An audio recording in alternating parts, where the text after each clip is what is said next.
दोस्तों वंदे मातरम। अक्सर ये क्वेश्चन बहुत बार पूछा गया है, बहुत सारे लोगों ने ये कंसर्न रेस भी किया है कि यज्ञ में एक जातक की प्रेजेंस कितनी ज़रूरी है। क्या ऐसा हो सकता है कि आप अपने नाम पर यज्ञ करवाएं और आप उसमें सम्मिलित ना हो, तो क्या इसके बावजूद भी आपको उसके पूरे रिजल्ट्स मिलेंगे? जी हाँ, बिल्कुल दोस्तों, आपको उसके पूरे ही रिज़ल्ट मिलेंगे। चाहे आप यज्ञ को अपने घर में करवाएं, चाहे वो जो यज्ञ पूजन आपकी आंखों के सामने हो, आपकी उसमें प्रेजेंस हो या ना हो, आपको उसके रिज़ल्ट्स पूरे ही मिलेंगे, बशर्ते कि यज्ञ का जो तरीका है, जो गाइडलाइंस हैं, उन्हें प्रॉपर तरीके से फॉलो किया जाए। और क्वेश्चन ये भी है कि आखिर अगर मिलेंगे रिजल्ट्स तो क्यों मिलेंगे?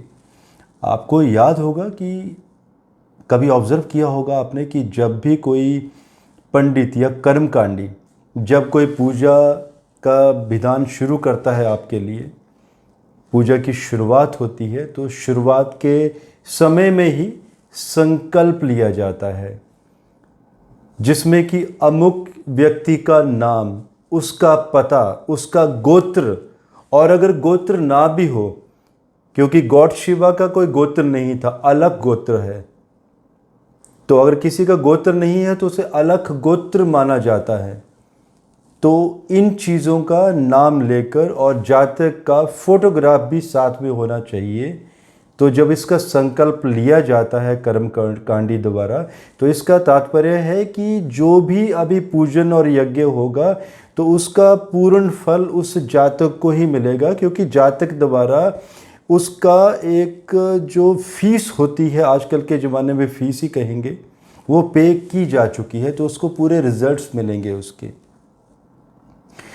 अब इसमें आप खुद सोचिए कि आजकल का जो समय है बहुत डिफ़िकल्ट हो गया है कि कोई अपने घर में यज्ञ और पूजन करवा सके।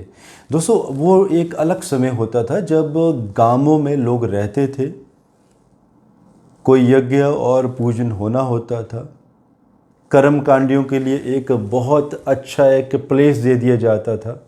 गर्मी का समय होता था तो लोग उनकी सहायता करते थे। मीन्स पंखे नहीं होते थे, लेकिन फिर भी हवा का व्यवस्था की जाती थी ताकि उन्हें गर्मी ना लगे, तो लोग उनके लिए कोई ना कोई कार्यरत रहते थे।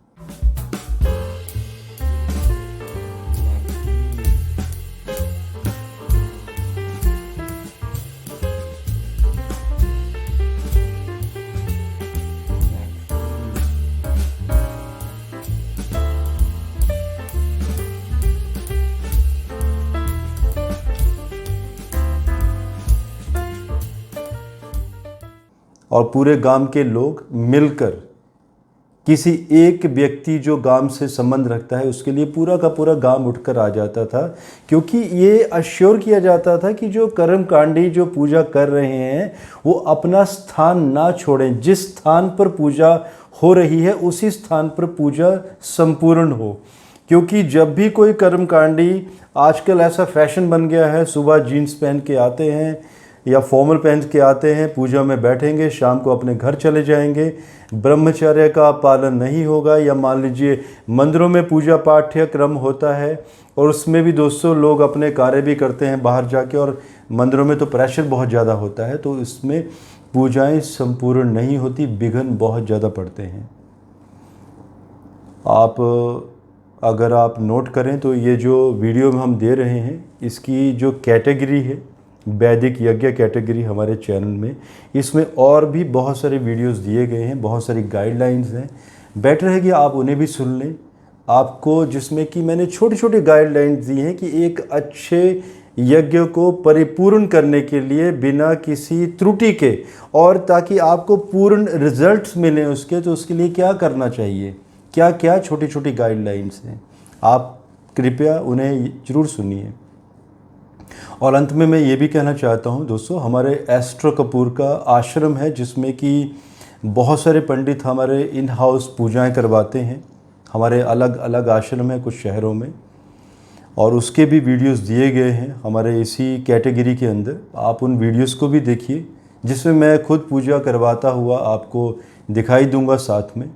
तो आप कम से कम ये देखिए कि किस तरह से हमारे कर्मकांडी, जिन्हें मैंने ही ट्रेंड किया है, उन्होंने किस तरह से पूजाओं को संपन्न करवाया है। और जितने भी हमारे साथ लोग जुड़े हुए हैं जो विदेशों में हैं, अब आप खुद सोचिए, विदेश में जो कोई रहता है यूएस यूके में, वहाँ पर इस तरह की व्यवस्थाएं नहीं हैं।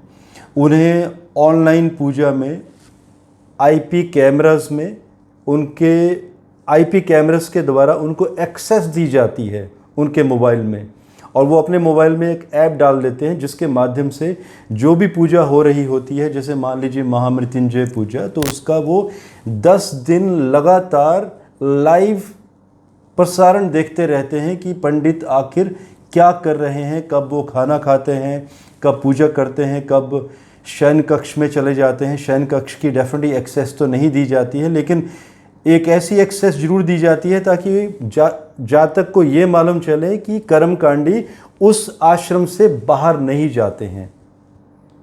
आप लोगों के कोई और भी क्वेश्चंस हों, आप ज़रूर पूछिएगा। आज के लिए इजाज़त दीजिए। धन्यवाद। भारत माता की जय।